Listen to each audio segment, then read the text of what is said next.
fund. In some cases, it slipped to 1 month, which is not best accounting practices protocol. So it's not surprising that we have seen those reserves go, but they have been used, and I think they've been used wisely. So, again, I don't envy what you're having to deal with now.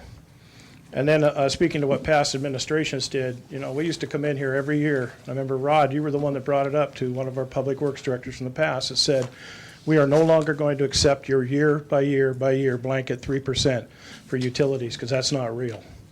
He was basing it on cost of living. He wasn't basing it on what the cost of materials, construction projects, all of those things, wages.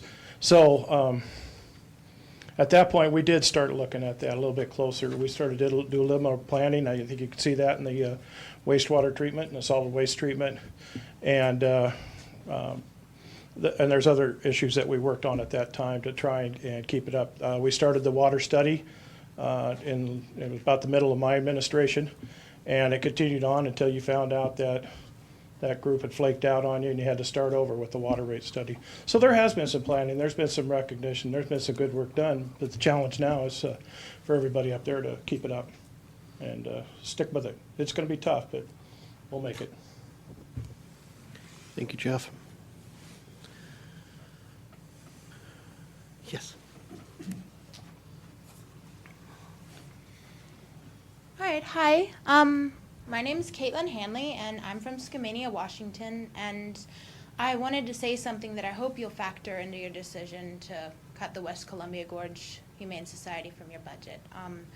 That no kill for Washougal and for the country is achievable in all of our lifetimes. I mean, there are 17 million people who are adopting dogs and cats every year, and our job as a shelter is just to, through marketing and through making a nice place for people to adopt their pets, to get only like 3.7 million of them into homes. So what I wanted to say is that when you give us funding, when you help us with this, that you're not just like helping us maintain the way things are, like just keeping the animal problem manageable. You're investing in a future where all the animals in the shelters can go home.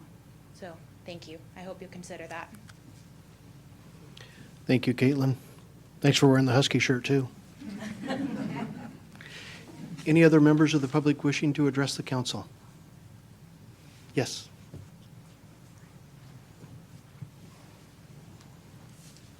My name is Nicholas Teakoch, 5123 Peace Street. I'm a volunteer at the West Columbia Gorge Humane Society, and I'd just like to mention what an amazing program that is. I get to come in and donate 6 hours every weekend to work here, and it does a lot of good things for our community and opens up a lot of opportunities, like how I got $1,200 off my dental bill, as well as allowing other people to do senior projects.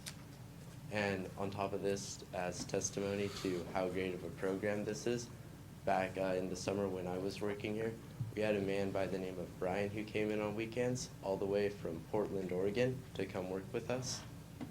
And I just wanted to mention that. Nicholas, thank you very much.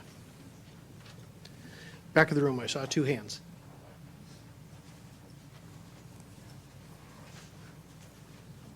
My name is Jack Hamilton. I live at 651 34th Street here in Washougal. I've lived there for 25 years. And a lady made a comment over here a little earlier about favoring contractors. Well, I'm a victim of that, watching that for years and years and years.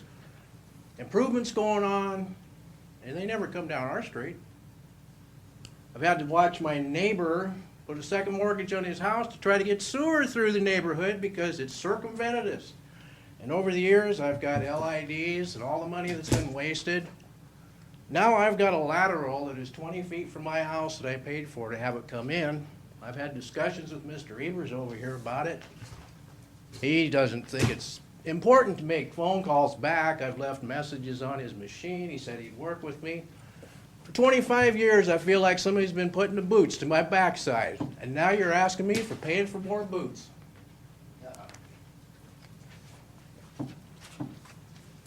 Thank you. Yes.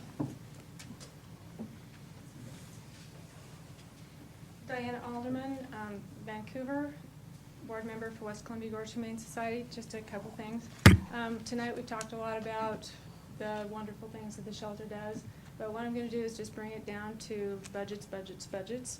And I'm just going to read off from my notes.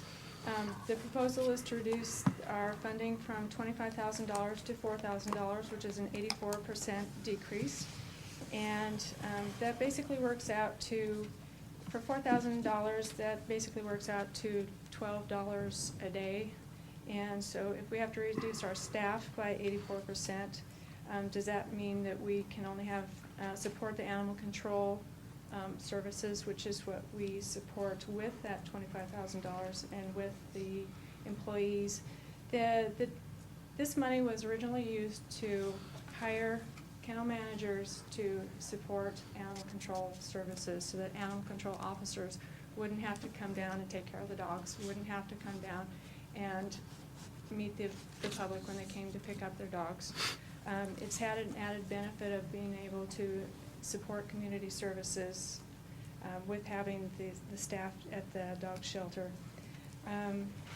So if we do have to survive on the $4,000 for supporting the animal control aspect of this contract and $10 a day per dog, which could be, you know, some days there are no dogs, some days there's lots of dogs.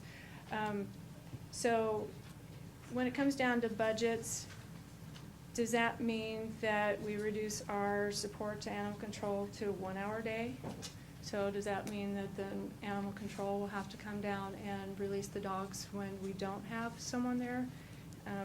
Obviously, we'll be there feeding and taking care of the dogs, but as far as employee support, we may have to reduce that. Also, if we need to take funding from our other budgets to support the hiring of the employees, so we pull that from our money that we raise from dinners, grants, donations, adoption fees, etc. So then, therefore, are we going to reduce our support for the feral cats, hospital bills, and the total number of animals we serve for the city of Washougal and Camas? Thank you. Thank you, Diane.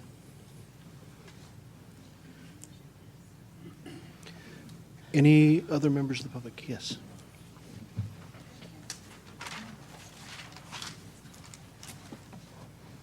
Hello, my name is Danae Lentz, and I live at 692 32nd Street.